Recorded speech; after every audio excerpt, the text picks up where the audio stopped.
I'm going to be talking about the gender gap, and particularly the gender investment gap. And we all know about some of these gaps. We know mainly, though, about the wage gap. So I'm just going to kind of get us into that space and then try and extend that out a little bit. And just a little bit about me. I'm a mum. I've got 4 children and a foster daughter. I have a grandson, which I'm very excited about. He's 4.5.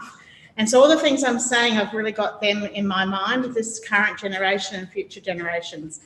And I've had a lot of experience at all ranges. I've been very lucky. I'm a social worker by trade, and I've worked at every level, from the cabinet table as a chief of staff to a minister, all the way through to the kitchen table, which is, where we hold most of the important conversations in our lives. So the wage gap. So 21% pay gap in Australian full-time weekly earnings between men and women.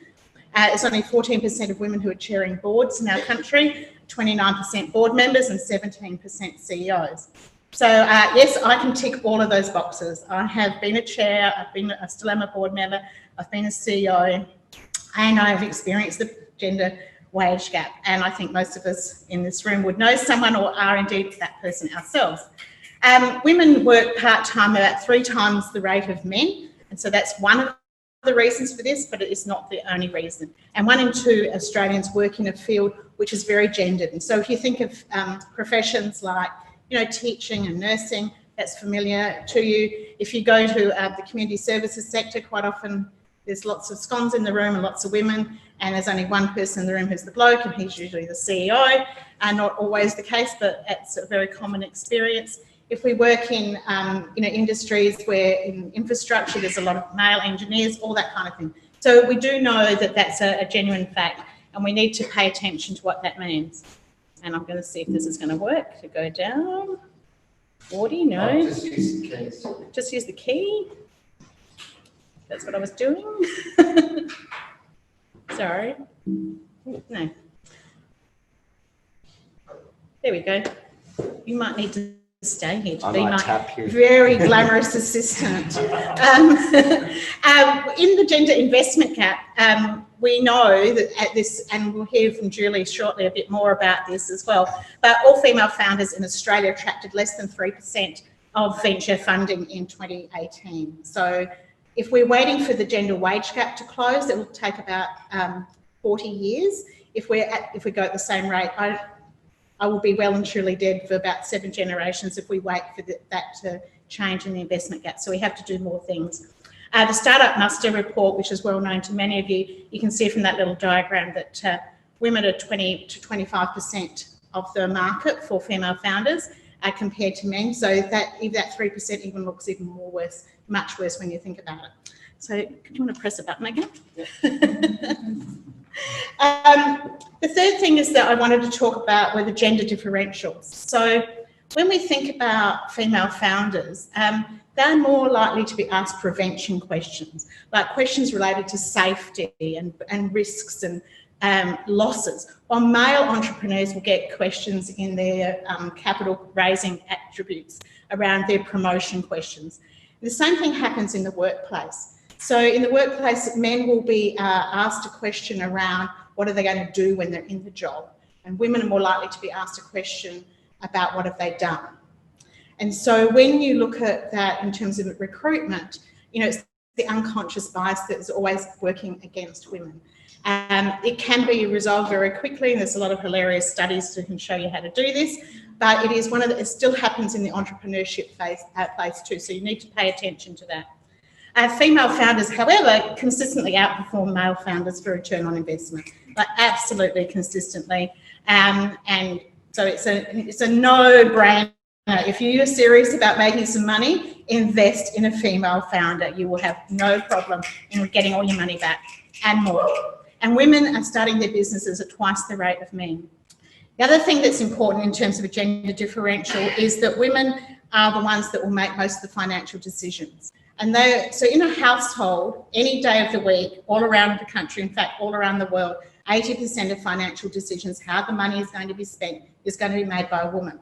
So they're making purchasing decisions, and in fact, 100% of women at one point in their lifetime, as in a family context, will be making 100% of their decisions, at least at some point in their lifetime. But on a daily basis, it's actually 80%.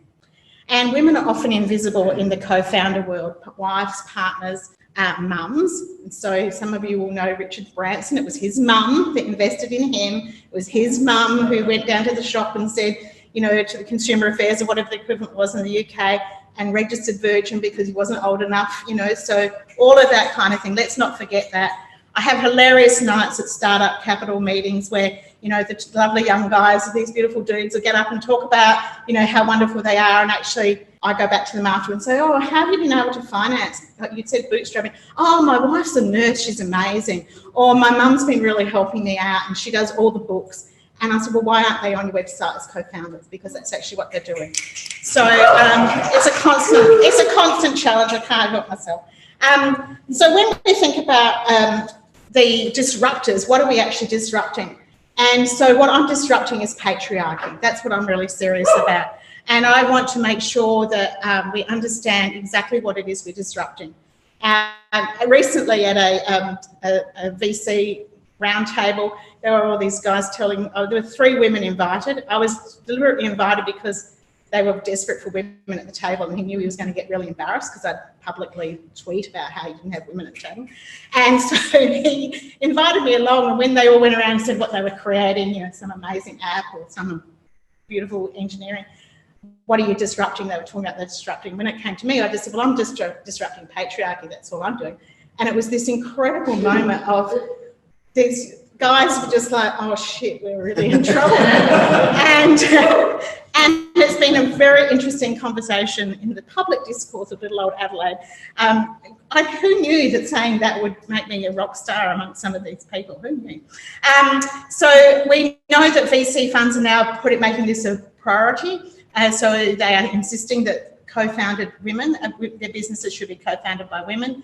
We know that in the crowdfunding area that we've just heard about, particularly equity crowdfunding, that Sheba has had the biggest raise in Australia. 94% of those investors were women. So women are a bit, we could see this, possibly Anna would have some data in her fund as well around that.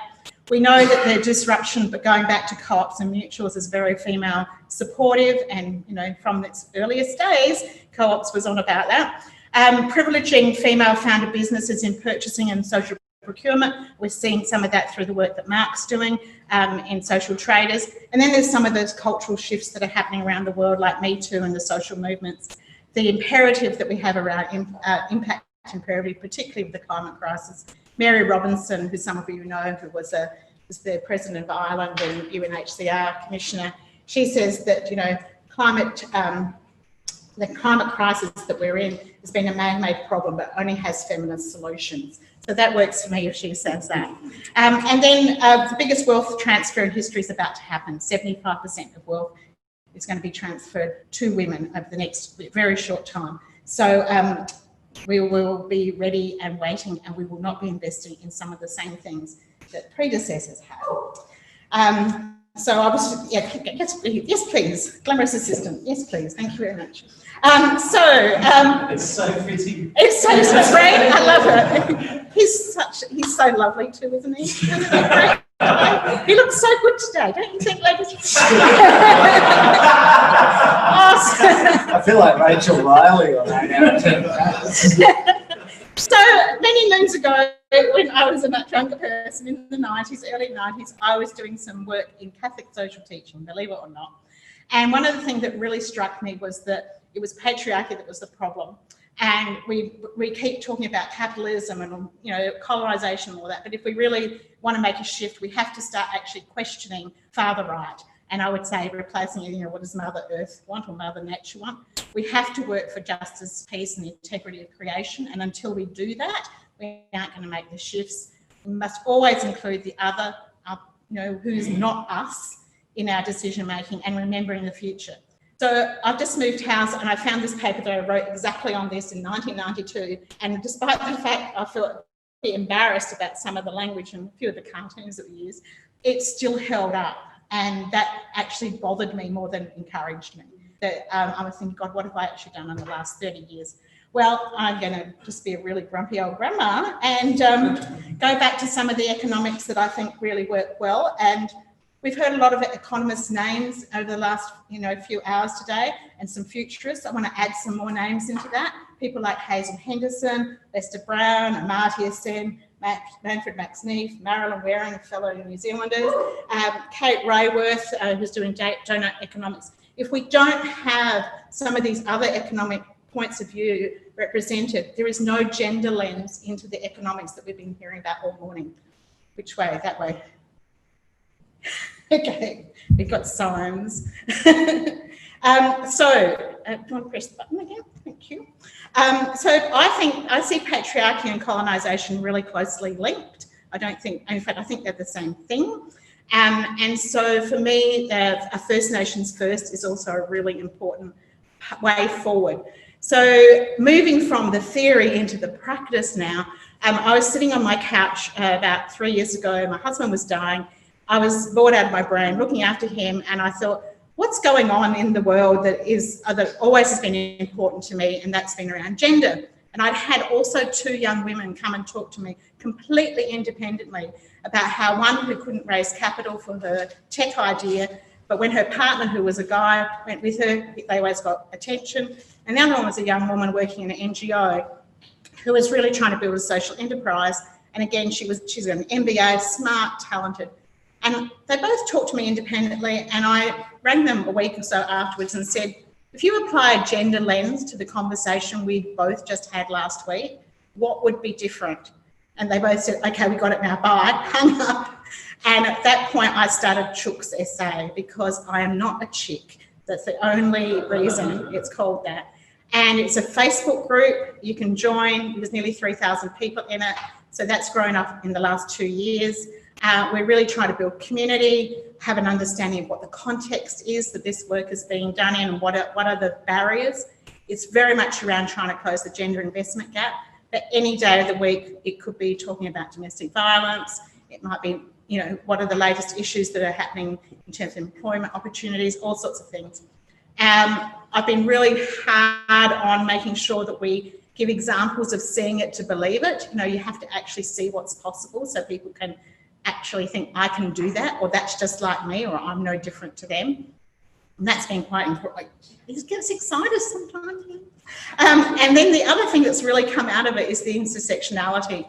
So young women saying, well, hang on, that doesn't speak for me. I'm a woman of colour, that doesn't speak for me. And so that has really brought in, for feminists like me with grey hair, we've been really aware of that, but the whole 2 generations below us have not done their work around that. And it's been a very interesting series of conversations that were happening, which really points to the complexity issues that we had earlier today. And then Chooks is a Facebook group, it's a community. And we went through the incubator co-op program a year ago, and to see if we could make something else. So we decided we call ourselves the Hen House. And the Hen House is only about 7 months old now. And we've got 3 programs. So this is how we're trying to translate the theory into practice at a very low, small scale, but hopefully it will grow in time.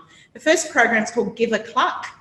And the idea is that if anyone who would like to, and this is the co-op test, it's a co-op. So the co-op test is, what would you do this year to help close the gender investment gap? So as a grandma, you might want to give equal pocket money. As a head of HR for the NAB, you might want to run gender bias training. It really, we don't mind what that is, but you will do one thing to help close the gender gap, and we'll publish that and we'll make that visible and we'll do some work around that. The second program is the incubator, and that's a very much, we've just done 2 rounds of those, and we're trying to encourage women for who, whatever reason, have not been able to be fully part of the workforce, whether they're leaving work, domestic violence, language barrier, disability, whatever it is, to form and get their idea into a co-opable idea and actually make it work. So those things that are happening in that space are supported and funded by a philanthropic foundation, and not to the extent we would like, but it's certainly been enough to get us in from idea to testing for us. And then the third program, which we haven't really yet started, is called Hatched. So we saw that as for graduates of the incubator program, but we're also beginning to think about how that might well be a marketplace, so that we can have a logistics chain, not unlike what social traders are doing, but with female founders. So if you want to be, you're an event manager, who are the female founders that also run the ticketing business, that have the florist, that do the catering, that might offer childcare, that run the transport service, that kind of thing. So we don't intend to do that as an accredited, it's more like a mentoring program, but we think we'll also be able to start publishing, okay, you've got an event on, here's 20 businesses that you could. So we really want to make sure there are social enterprises as much as possible, co-ops as much as possible. And South Australia is a very immature market. We're really only at the very beginning of a lot of these things. Historically, in the co-op world, we have been incredible leaders over the years. Catherine Helen Spence, one of the women leaders at the beginning of the colony, she started a co-op and it became the largest co-op. It was the Women's Clothing Co-op of South Australia. And so we do have a history to draw on, and we're starting to try and bring those ideas into play. Another amazing woman was Dorothy, whose surname I've now just forgotten, who ran the Hairdressers Co-op, which was actually one of the most important co-ops at the beginning of the colony as well, because it began group buying, which everyone knows about now. Nobody takes that for granted. So they are some of the things that we're doing. We are also at the Hen House trying to take inspiration from the Sustainable Development Goals. And we ask each of the emerging, we call them clutches when they're in the incubator, to also identify what SDGs they would like to align themselves with. Some of this has been inspired by Vicky Saunders, who's the founder of SheEO, who Julie will talk a little bit about, but also it's really founded on, deep down, I'm just a data geek, the need that we actually have to track and measure impact. We have to make these things visible and recognise that the little contribution we make is actually a big contribution to something else. So the 4 SDGs we've chosen are gender equality, surprise, responsible consumption and production, decent work and economic growth, and partnerships for the goal that we're trying to achieve. So if anyone wants to partner with any of us, we'd love to hear them. But gender equality itself actually isn't enough for us. We are much more interested in gender equity. So the difference between equity and equality is everyone gets to wear shoes. Equity is everyone gets to wear shoes that fit. And so we have to manage that gap. That's the bit we really want to work on and what we're trying to do. And lastly, because we too don't believe in having names that are very serious, and so I'm the Chief Chook, and you can find me there. And we have so many conversations and puns that go with hens and chickens, and so I'm seriously thinking that this may well become one of our fundraising, crowdfunding techniques, the best pun that we could get for the Hen House.